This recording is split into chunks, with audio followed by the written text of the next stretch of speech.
Assalamualaikum warahmatullahi wabarakatuh.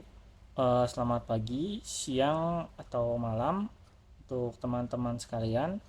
Perkenalkan, saya Haryo Kusumo Wicaksono dengan NIM 411231174 dari Program Studi Teknik Informatika Universitas Dian Nusantara. Pada kesempatan ini, saya akan mempresentasikan hasil tugas manajemen proyek dengan judul Sistem Informasi Pengaduan Layanan Kampus Berbasis Web. Presentasi ini akan menjelaskan bagaimana sebuah proyek pengembangan sistem informasi direncanakan menggunakan prinsip-prinsip manajemen proyek, mulai dari perencanaan ruang lingkup, jadwal, sumber daya, biaya, hingga pengelolaan risiko. Untuk latar belakangnya, permasalahan utama yang melatar belakangi proyek ini adalah proses penyampaian pengaduan di lingkungan kampus yang masih dilakukan melalui berbagai media seperti WhatsApp, email, maupun kotak saran. Kondisi tersebut menyebabkan data pengaduan tidak terpusat sehingga sulit dipantau. Mahasiswa juga kesulitan mengetahui status tindak lanjut pengaduan yang telah mereka ajukan. Selain itu, pihak manajemen kampus mengalami kesulitan dalam melakukan evaluasi karena tidak tersedia rekapitulasi data yang terintegrasi. Untuk mengatasi permasalahan tersebut, diusulkan sebuah sistem informasi pengaduan berbasis web yang menyediakan satu pintu layanan pengaduan selama 24 jam. Sistem ini memiliki fitur penomoran tiket otomatis, pelacakan status secara real-time, distribusi pengaduan ke unit terkait, serta dashboard analitik sebagai dasar pengambilan keputusan. Selanjutnya, rumusan masalah, tujuan, dan manfaat. Rumusan masalah pada proyek ini berfokus pada bagaimana merencanakan pengembangan sistem secara terstruktur menggunakan pendekatan manajemen proyek, sekaligus menentukan pembagian tugas, estimasi biaya, dan strategi mitigasi risiko. Tujuan proyeknya adalah menghasilkan perencanaan proyek yang lengkap, mulai dari dokumen proyek charter, WBS, Gantt chart, Matrix, cost breakdown struktur, hingga manajemen risiko. Sedangkan untuk manfaatnya adalah membantu institusi meningkatkan kualitas layanan, memudahkan mahasiswa dalam menyampaikan pengaduan, serta menjadi pedoman pengendalian proyek bagi tim pengembang. Selanjutnya, ruang lingkup. Pada ruang lingkup proyek ini terdapat batasan yang jelas antara fitur yang termasuk ke dalam proyek dan yang tidak. Fitur yang termasuk atau in scope meliputi login, multi-role, pengaduan online, upload lampiran, penomoran tiket otomatis, pelacakan status pengaduan, distribusi oleh administrator, serta dashboard statistik. Sedangkan fitur yang berada di luar ruang lingkup atau out of scope meliputi aplikasi mobile, integrasi dengan sistem akademik, payment gateway, single sign-on, chatbot EA penuh, dan backup cloud otomatis. Penetapan ruang lingkup ini bertujuan agar proyek tetap fokus dan dapat diselesaikan sesuai waktu dan anggaran. Selanjutnya, Project Charter. Project Charter merupakan dokumen resmi yang menjadi dasar dimulainya proyek. Pada proyek ini, saya bertindak sebagai Project Manager atau PM. Metodologi yang digunakan adalah waterfall karena setiap tahap dilakukan secara berurutan mulai dari analisis, desain, implementasi, pengujian, hingga dokumentasi. Durasi proyek direncanakan selama 8 minggu dengan bantuan Trello sebagai media pengelolaan aktivitas. Deliverable untuk proyek meliputi project charter, dokumen kebutuhan sistem, WBS, Gantt chart, Matrix, CBS, serta dokumen analisis risiko. Selanjutnya, struktur organisasi. Keberhasilan proyek sangat dipengaruhi oleh pembagian tugas yang jelas. Tim proyek terdiri dari 9 orang dengan tanggung jawab yang berbeda, yaitu project manager, sistem analis, UI UX designer, back-end developer, front-end developer, database engineering, dan quality assurance. Pembagian peran ini bertujuan agar setiap aktivitas dapat dikerjakan oleh anggota yang memiliki kompetensi sesuai bidangnya. Selanjutnya, WBS, Work Breakdown Structure, digunakan untuk memecah proyek menjadi pekerjaan yang lebih kecil dan mudah dikendalikan. Tahapan utama proyek meliputi analisis kebutuhan, perancangan sistem, pengembangan aplikasi, pengujian, deployment, dokumentasi, hingga serah terima proyek. Dengan adanya WBS, setiap pekerjaan memiliki batasan yang jelas, sehingga memudahkan proses perencanaan maupun pengawasan. Selanjutnya, Gantt chart. Gantt chart menunjukkan jadwal pelaksanaan proyek selama 8 minggu. Setiap minggu memiliki fokus pekerjaan yang berbeda, dimulai dari penyusunan project charter, analisis kebutuhan, desain sistem, pengembangan aplikasi, pengujian, dokumentasi, hingga presentasi akhir. Visualisasi ini memudahkan tim mengetahui kapan suatu aktivitas dimulai, berlangsung, dan selesai. Di sini untuk Gantt chart-nya, di minggu pertama yang dilakukan adalah inisiasi dan project charter. Itu pelaksananya itu atau yang bertanggung jawab itu project manager. Untuk minggu kedua yang dilakukan analisis kebutuhan, penanggung jawab dan pelaksananya itu data analis.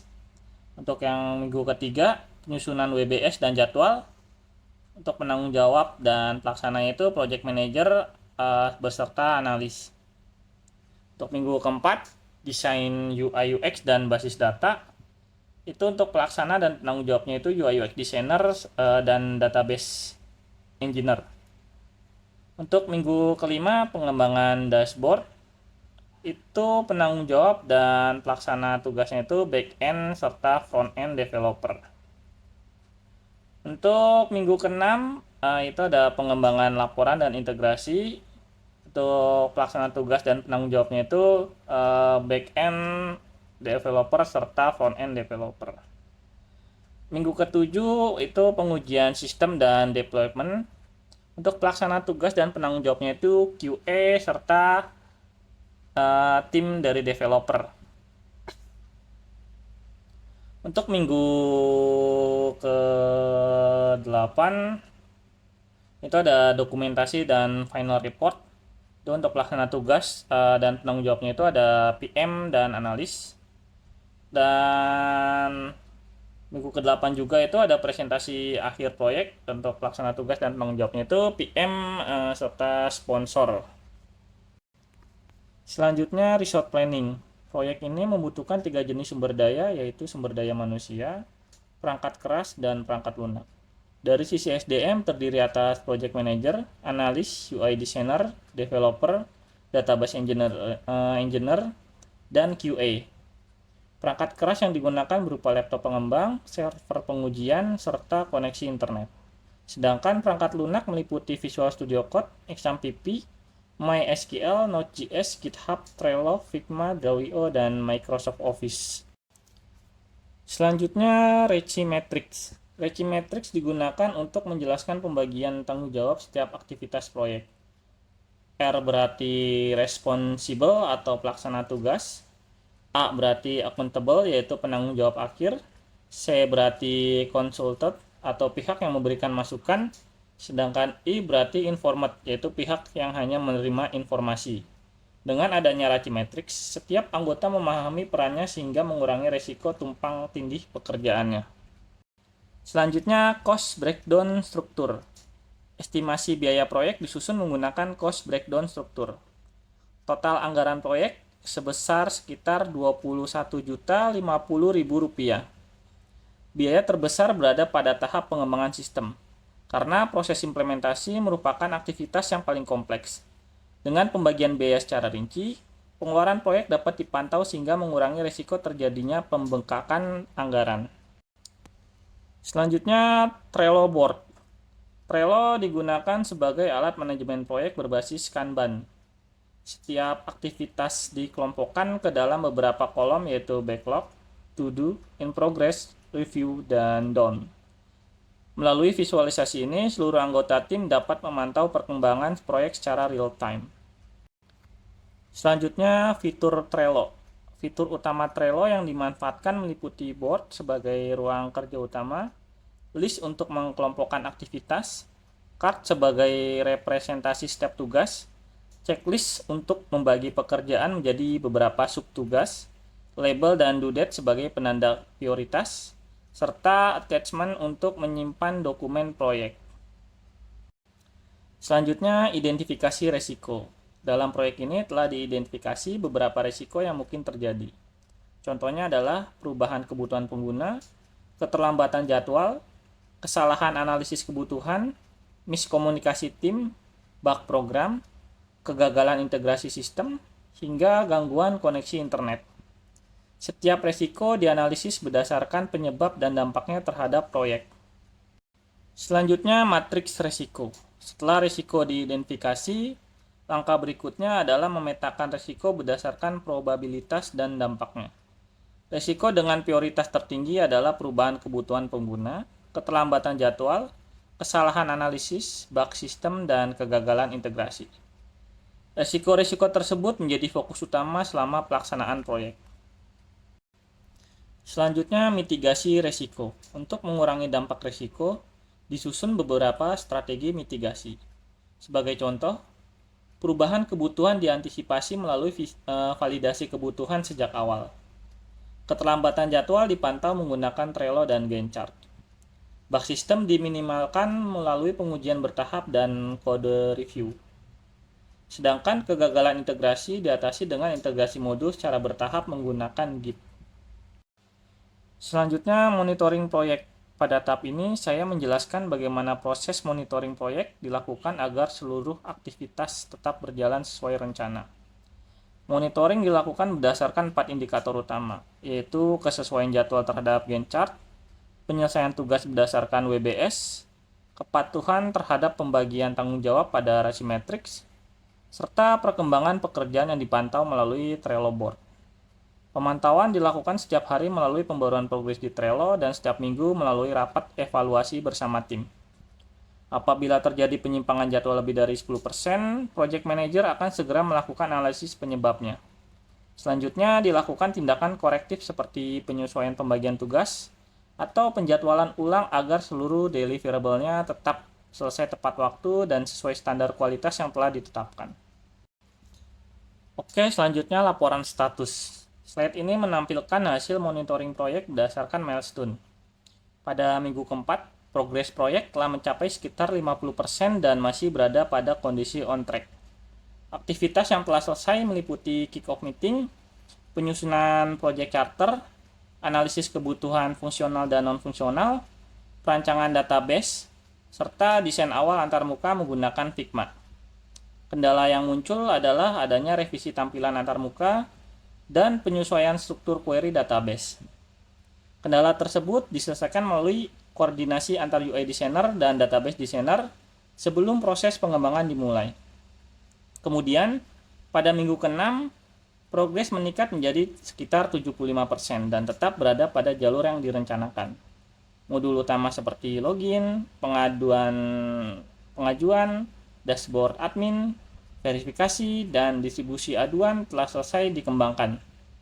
Meskipun sempat ditemukan bug saat proses integrasi modul login dengan status pengaduan, masalah tersebut berhasil diatasi melalui proses debugging, optimalisasi query database, dan validasi ulang session aplikasi. Selanjutnya, skenario pengujian. Setelah proses pengembangan selesai, tahap berikutnya adalah pengujian sistem menggunakan metode black box testing. Pada metode ini, pengujian difokuskan pada fungsi sistem tanpa melihat kode program di dalamnya. Yang diuji adalah apakah setiap fitur menghasilkan keluaran sesuai dengan yang diharapkan. Beberapa modul yang direncanakan untuk diuji antara lain modul login pengguna, formulir pengaduan, verifikasi oleh administrator, distribusi aduan ke unit terkait, pelacakan status pengaduan, dashboard statistik, hingga fitur pembuatan laporan. Memulai pengujian ini diharapkan seluruh fungsi sistem dapat berjalan sesuai kebutuhan pengguna sehingga kualitas aplikasi dapat dipastikan sebelum diimplementasikan. Selanjutnya, integrasi modul. Slide ini menjelaskan bagaimana setiap modul dalam sistem saling terhubung. Proses dimulai dari autentikasi pengguna pada modul login. Setelah berhasil masuk, mahasiswa dapat mengisi formulir pengaduan beserta dokumen pendukung. Selanjutnya, administrator melakukan proses verifikasi sebelum pengaduan diteruskan ke unit kerja yang bertanggung jawab. Unit layanan kemudian memperbarui status penanganan sehingga mahasiswa dapat memantau perkembangan pengaduan secara real-time. Di sisi lain, pimpinan kampus dapat melihat seluruh statistik melalui dashboard. Seluruh proses tersebut menggunakan satu basis data MySQL yang sama sehingga konsistensi dan integritas data tetap terjaga. Selanjutnya, usulan inovasi. Setelah proses perencanaan proyek selesai, terdapat beberapa usulan inovasi yang dapat dikembangkan pada tahap implementasi berikutnya agar sistem menjadi lebih efektif dan memberikan nilai tambah bagi pengguna. Inovasi pertama adalah sistem prioritas pengaduan otomatis. Melalui fitur ini, setiap laporan akan diklasifikasikan ke dalam prioritas tinggi, sedang, atau rendah berdasarkan tingkat urgensinya. Dengan demikian, laporan yang bersifat kritis dapat diproses lebih cepat dibandingkan laporan yang tidak mendesak. Inovasi kedua adalah QR Code untuk pelacakan tiket. Tiap pengaduan akan memiliki QR Code unik sehingga mahasiswa cukup melakukan pemindaian menggunakan kamera ponsel untuk mengetahui perkembangan status pengaduannya secara cepat dan praktis. Selanjutnya adalah penerapan chatbot berbasis IA yang dapat memberikan layanan informasi dan menjawab pertanyaan umum mahasiswa selama 24 jam tanpa harus menunggu petugas layanan. Kemudian inovasi terakhir yaitu dashboard kinerja unit layanan. Dashboard ini ditunjukkan bagi pimpinan kampus untuk memantau indikator kinerja atau KPI setiap unit layanan seperti kecepatan penyelesaian pengaduan. Informasi tersebut dapat menjadi dasar evaluasi dalam meningkatkan kualitas pelayanan kepada sivitas akademia. Melalui pengembangan fitur-fitur tersebut, diharapkan sistem informasi pengaduan layanan kampus tidak hanya menjadi media penyampaian aduan, tetapi juga menjadi sistem yang lebih cerdas, responsif, dan mampu mendukung peningkatan kualitas layanan kampus secara berkelanjutan. Dan yang terakhir, kesimpulan serta saran.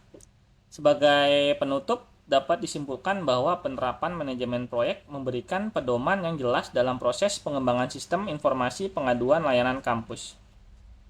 Dokumen seperti Project Charter, WBS, Gantt chart, Tachymetric, Cost Breakdown Struktur, serta manajemen risiko membantu memastikan proyek dapat berjalan sesuai ruang lingkup, jadwal, anggaran, dan kualitas yang telah direncanakan. Selain itu, penggunaan Trello juga terbukti efektif dalam mendukung koordinasi tim serta monitoring progres proyek. Untuk pengembangan berikutnya, sistem ini dapat ditingkatkan dengan menambahkan fitur prioritas otomatis pengaduan, QR Code untuk pelacakan tiket, chatbot berbasis IA, serta dashboard KPI bagi pimpinan agar kualitas pelayanan kampus menjadi semakin baik. Demikian presentasi yang dapat saya sampaikan. Terima kasih atas perhatiannya. Saya siap menerima pertanyaan dan masukan. Wassalamualaikum warahmatullahi wabarakatuh.